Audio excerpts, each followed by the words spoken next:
పండగలే high power ఉల్లాసం high power ఉత్సాహం high power ఆరోగ్యం హై పవర్ ఆనందం గుంటూరు వారి XXL మరియు హై పవర్ హార్స్ దేశవాళీ మినపగుళ్ళు బంధాలు అనుబంధాలు మరింత దృఢంగా మరింత బలంగా.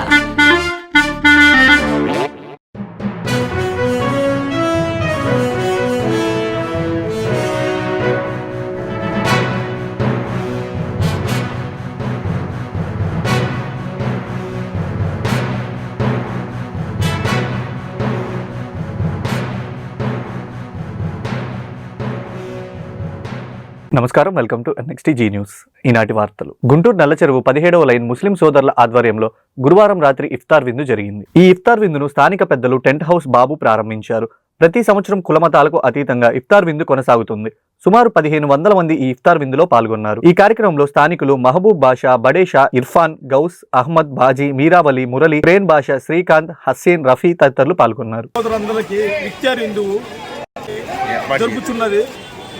కావున మన ముస్లిం సోదరులందరికీ కులానికి అతీతంగా ఇఫ్తార్ విందు పెట్టారు. దీంట్లో నల్లచెరువు 17వ లైన్లో యూత్ మహబాషా, బడేసా, గౌస్, ఇర్ఫాన్ వీళ్ళందరూ పాల్గొని వీళ్ళందరూ ఆధ్వర్యంలో జరిగినది. నమస్కారం. నల్లచెరువు 17వ లైను 2వ రోడ్డు మైనార్టీ సోదరులు అందరూ కలిసి గత 10 సంవత్సరాల నుంచి ఈ ఇఫ్తార్ విందు ప్రోగ్రాం చేస్తున్నారు. సుమారు 1500 మందికి ఇఫ్తార్ ఇస్తున్నారు. సోదరి అందరికీ రెండో క్రాస్ రోడ్ ఫ్రెండ్ సర్కిల్ మొత్తం ఇఫ్తార్ విందు ఏర్పాటు జరిగింది. ఈ గత 10 సంవత్సరాలుగా ఈ ఇఫ్తార్ విందు మనం ఫ్రెండ్ సర్కిల్ అందరు కలిసి నడుపుతూ ఉన్నాం. మినిమం మొత్తం 15 మందికి మనం ఇఫ్తార్ దావత్తో 1500 మందికి ఇఫ్తార్ దావత్ ఇచ్చాము. గుంటూరు మార్కెట్ యార్డ్లో అవకతవకలు పాల్పడే సిబ్బందిపై కఠిన చర్యలు తీసుకుంటామని మార్కెటింగ్ శాఖ కమిషనర్ విజయ్ సునీత హెచ్చరించారు. సీఎం ఆదేశాల మేరకు మిర్చి యార్డును సందర్శించిన ఆమె క్షుణ్ణంగా తనిఖీలు నిర్వహించారు. మిర్చి యార్డు సిబ్బందితో సమావేశం నిర్వహించారు. ఎలాంటి అవకతవకలకు పాల్పడినా సహించేది లేదని తీవ్రంగా హెచ్చరించారు.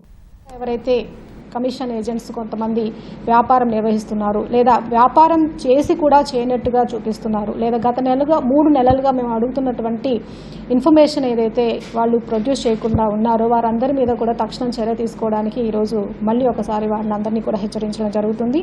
ఇక్కడ ఒకే కుటుంబంలో మల్టిపుల్ లైసెన్సులు కలిగి వ్యాపారం అనేది మరి చట్టబద్ధంగా చేయకుండా ఐటీ అనేది ఎగ్గొట్టే ధోరణితో కొంత మరి నిర్లక్ష్య ధోరణితో వ్యవహరిస్తున్నటువంటి కమిషన్ ఏజెంట్స్ మీద కూడాను దృష్టి సారించడం జరిగింది.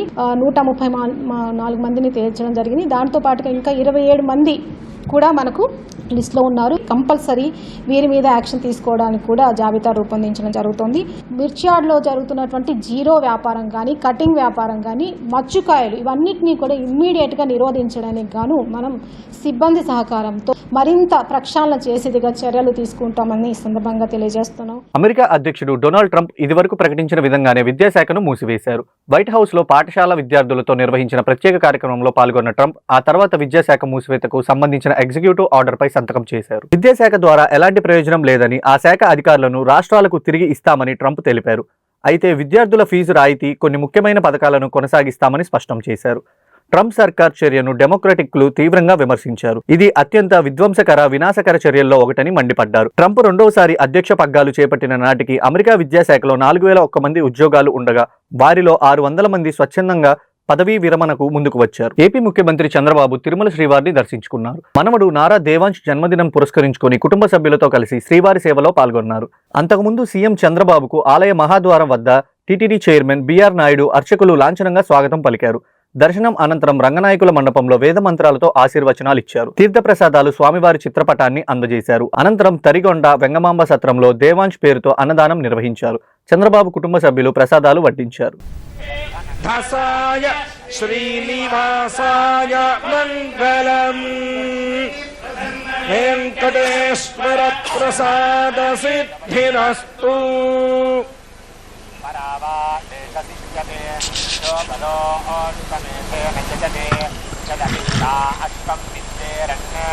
अन्येधास्तदित्यः दृष्टता रक्षन्ति देवम्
అనంతరం చంద్రబాబు కుటుంబం కూడా అక్కడే అన్నప్రసాదాలు స్వీకరించింది.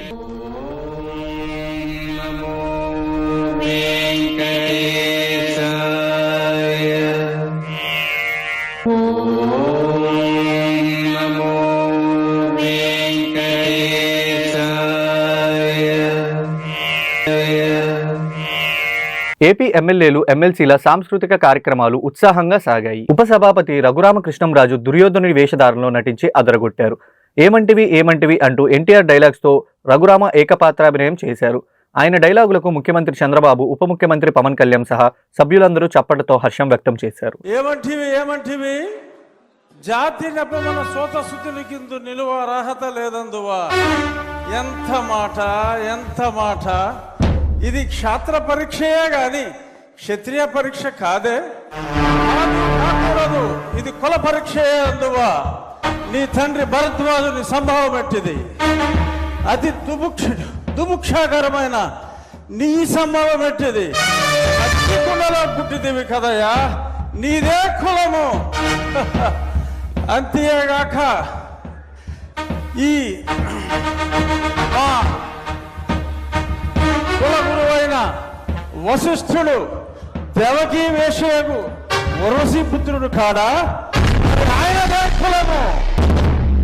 ఆయన పంచమజాతి కన్యకు అరుంధతి యందు శక్తిని, ఆ శక్తి చండాగణ యందు పరాశరుని, ఆ పరాశరుని పల్లె పడుచైన మత్స్యగంధి యందు మా తాత వ్యాసుని, ఆ వ్యాసుడు విధవరాండ్లైన మా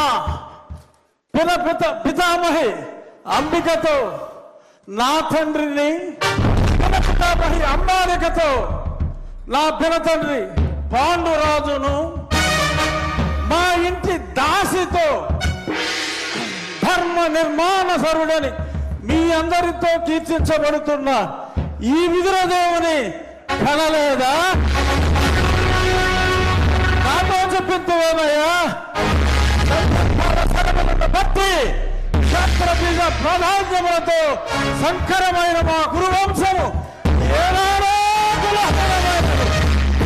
నేను కులము వ్యర్థవాదములు.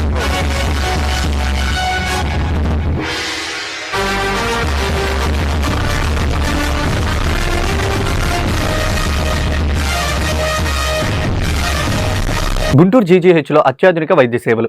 గుంటూరు ప్రభుత్వ సమగ్రాసుపత్రి అత్యాధునిక విస్తృత వైద్య సేవలతో పేదల కార్పొరేటర్ ఆసుపత్రిగా గుర్తింపు తెచ్చుకుంది. 1500 పడకలున్న ఆసుపత్రిలో నిత్యం 2000 మందికి పైగా ఇన్ పేషెంట్లుగా చికిత్స పొందుతున్నారు.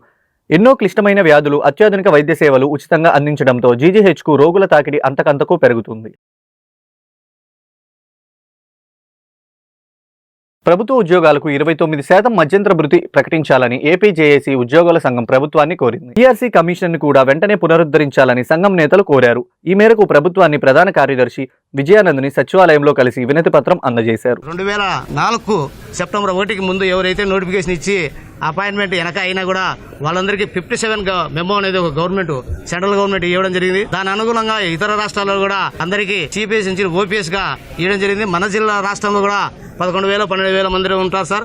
వాళ్ళందరినీ కూడా మన రాష్ట్రం కూడా చేయాలని కూడా సిఎస్ గారికి రిప్రజెంటేటివ్ ఇవ్వడం జరిగింది. ఆర్టీసీ వాళ్ళకు 5 సంవత్సరాల నుంచి ప్రమోషన్ లేవు కాబట్టి పెండింగ్ ఉంది. వాళ్ళ ఆర్టీసీలో నుంచి కార్పొరేషన్ నుంచి గవర్నమెంట్ లో కలుపుకోవడం జరిగింది సార్. వాళ్ళకి ఏదైతే వాళ్ళ న్యాయబద్ధంగా ప్రమోషన్ రావాలన్నా అవన్నీ కూడా ప్రమోషన్ ఇవ్వాలని కూడా అడగడం జరిగింది. 2 సంవత్సరాలు పూర్తయింది. 1/7/2003 నాటికి 12వ PRC రావాల్సి ఉన్నప్పటికీ కూడా గత ప్రభుత్వం నియమించిన చైర్మన్ రాజీనామా చేసి వెళ్లారు. ఇప్పుడు కొత్త చైర్మన్ ని తక్షణం నియమించి వెంటనే IR ని 29% ప్రకటించాలనేటువంటిది కూడా వారికి విన్నపం చేసే ప్రయత్నం చేశాం. ప్రభుత్వంలో భాగంగా మేము ఉన్నాం గనక మా యొక్క డిమాండ్స్ ని మీరు నెరవేర్చాలనేటువంటిది ప్రభుత్వాన్ని. ఈ వార్తలు ఇంతటితో సమాప్తం. తిరిగి మరో బులెటిన్ లో మళ్ళీ కలుద్దాం. నమస్కారం.